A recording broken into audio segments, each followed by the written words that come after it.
Hello everybody, massive welcome to the video and welcome back to the channel, and thank you so much for watching. We've reached a landmark. I say we've reached a landmark because this is clearly a collaborative thing. So thank you so much for bringing subscribers to 666. Mark of the beast. So in time-honoured fashion, when I get those, so I did this for 555, did it for 444.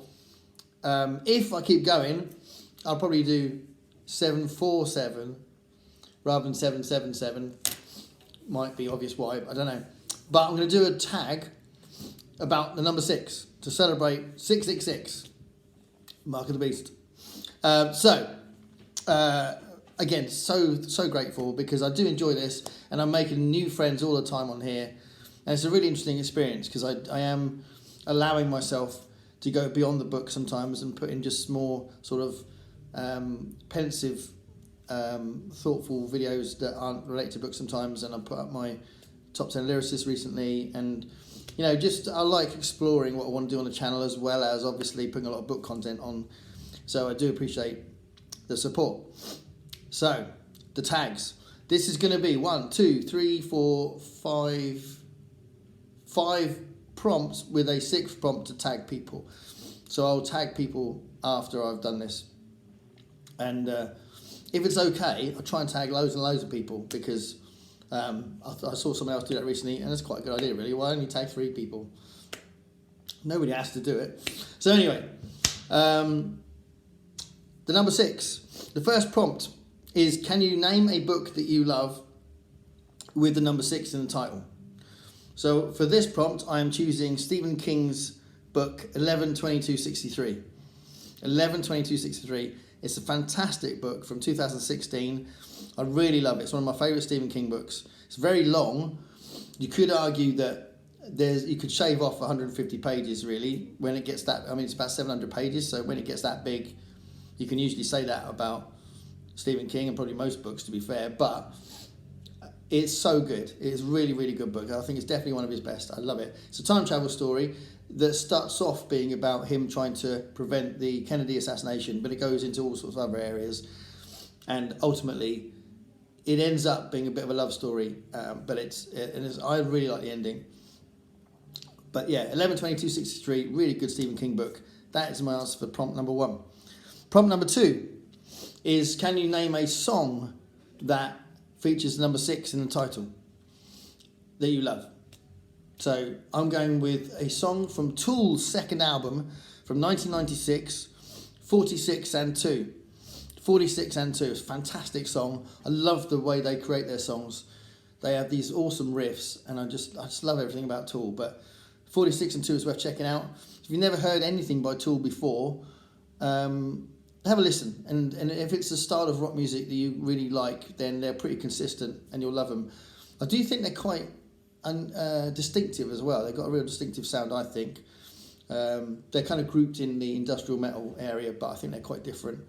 So Tool, 46 and 2 from the album Enema from 1996. That's my choice for the second prompt.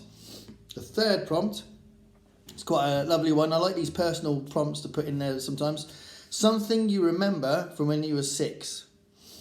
So when I first wrote the prompt, something you remember from when you were 6, I was thinking about what my life might have been like. It was just before my parents divorced, so my dad would have been home. I would have had a dad, but I wasn't going in that direction. Horrible stuff around that time. We won't get into that. Yeah, but one day maybe I'll talk about that on this channel, but I don't want to talk about it now. Very dark stuff. But what I will say is that I was 6 in 1977, and that's when Star Wars came out. Star Wars completely blew my tiny mind, and I had Star Wars everywhere.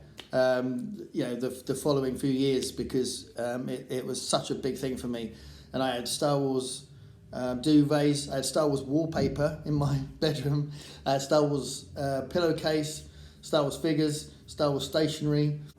What else did I have? I bought a Star Wars comic. a few years later, the Star Wars novelizations ended up being the first things I voluntarily read beyond the school things. So Star Wars was such a massive thing for me, really was. So still a big thing for me. I still love enjoying Star Wars, all the new content's coming out. But when I was 6, I was the right age to fall in love with R2-D2 and to get stirred up by the idea of these rebels fighting against this fascist regime. So, yeah, Star Wars is my answer to the prompt. Something you remember from when you were 6. Can't wait to hear your responses to that. The next one, what do you want to be doing when you're 60?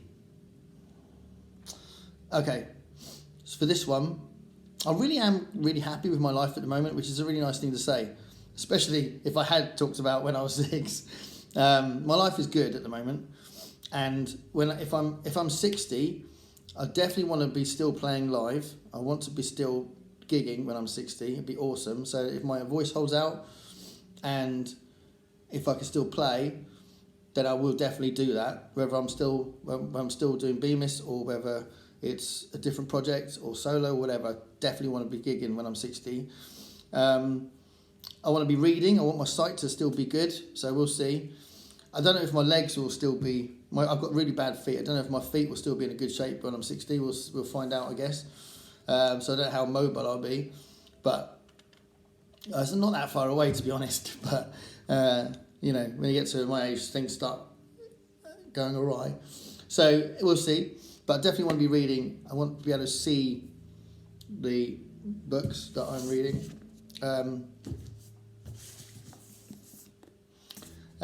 And definitely want to be gigging as well. The other thing is, when I'm 60, I'll probably, don't know, this is projecting, who knows, but I'll probably be a granddad by the time I'm 60. And we've talked about what my name will be, and I think I just wanted to be called G-Man, G for granddad. But it's also, I get called G-Man now anyway, by my students, so I think it's quite cute to be called that for grandpa, or granddad. So G-Man will hopefully be what my grandchildren call me. But yeah, I don't know who it will be. I don't know if it will be my son or my daughter, but by the time I'm 60, I might be a granddad then. So I will look forward to being a bit crazy with them and making them laugh and playing with them and stuff. It'd be really cool. So I do look forward to being a granddad. So that's my answer to what do you want to be doing when you're 60. And then the last prompt, I thought it might be quite nice to reference the mark of the beast, 666, as it is 666 subscribers. Thank you so much. Because of that, I thought I'd just reference the idea of the mark of the beast and ask you in this prompt, what do you think about tattoos? Usually people have got an opinion about tattoos, and some people have lots of tattoos. I know there's some booktubers that I know have tattoos. So my response, I do like tattoos a lot, and some of the members of the band have got lots of tattoos, and my daughter's got lots of tattoos. I would like to, well, I say that, I kind of keep changing my mind. It's never too late to have a tattoo, apparently.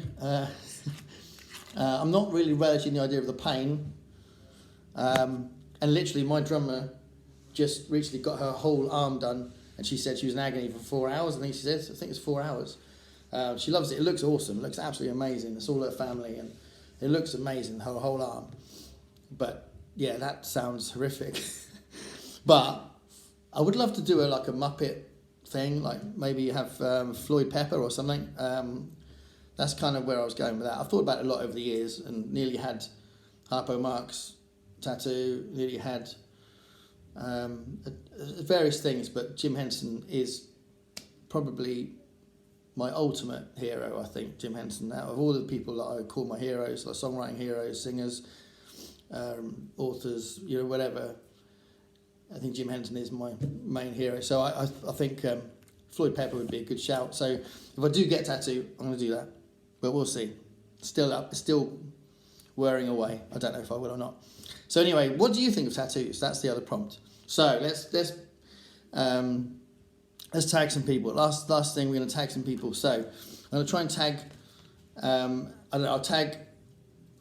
Well, I suppose I should tag 6 people, shouldn't I? I'm going to tag six people.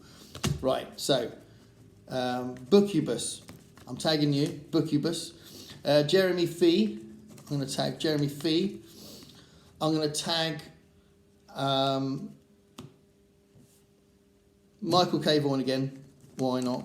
It's just so good that he had a little bit of a break, but he's back on BookTube, which is great. So Bookubus, Jeremy Fee, Michael K. Vaughan,